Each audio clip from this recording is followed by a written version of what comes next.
আমরা সংবাদ শিরোনামে বলছিলাম যে আজ হাসনাত আব্দুল্লাহ এবং মঞ্জুরুল হাসানের আপিলের পাল্টাপাল্টি শুনানি হওয়ার কথা রয়েছে। কখন শুরু হবে সেটি?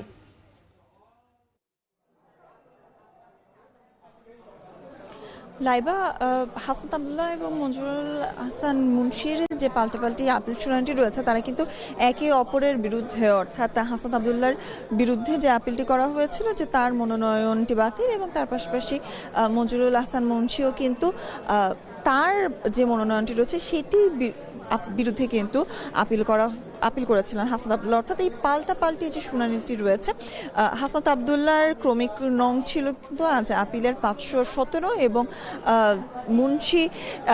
মঞ্জুরুল হাসান মুন্সির যে আপিলটি রয়েছে সেটির ক্রমিক ছিল 570টি। দুইটি শুনানি একসাথে হবে দেখে কিন্তু দুপুর 2টো নাগাদ এই শুনানিটি হবে বলে আমাদেরকে জানানো হয়েছে নির্বাচন কমিশনের পক্ষ থেকে।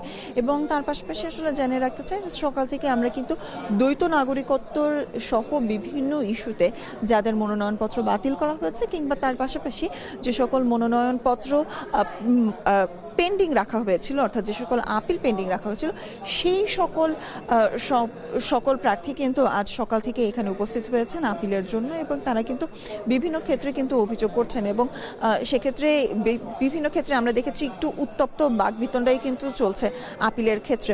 এবং আজ সকাল থেকে এখন পর্যন্ত 20টি আপিল নিষ্পত্তি হয়েছে এবং অধিকাংশই পেন্ডিং রয়েছে।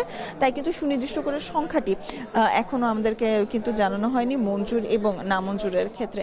এবং তার সাথে জানিয়ে রাখতে চাই গত কয়েক দিনের আমরা আপিলের যে রেশিওটি দেখেছি সেক্ষেত্রে কিন্তু আমরা দেখেছি যে নিষ্পত্তি হবার পরে মঞ্জুরের সংখ্যাটি বাড়লেও কিন্তু গতকাল এবং আজ সকাল থেকেও কিন্তু আমরা সেটি লক্ষ্য করছি না মঞ্জুরের সংখ্যাটি অনেক বেশি। এবং তার পাশাপাশি যে সকল আপিল নিষ্পত্তি হয়েছে অধিকাংশ ক্ষেত্রে প্রার্থীরা কিন্তু অভিযোগ করেছেন যে তুচ্ছ বিষয়ে তাদের মনোনয়নপত্র বাতিল করা হয়েছিল প্রথম দফায়, এবং তার পাশাপাশি বিভিন্ন হয়রানির অভিযোগও কিন্তু করা হয়েছে। আপনি বলছিলেন মামুনুল হক এর বার্তাটি, এবং তার পাশাপাশি কিন্তু আমরা অন্যান্য যে প্রার্থীরা রয়েছে তাদের ক্ষেত্রেও কিন্তু একই ধরনের বার্তা শুনতে পেয়েছে। লাইবা, প্রার্থিতা ফিরে পেতে নির্বাচন কমিশনে চলছে 8ম দিনের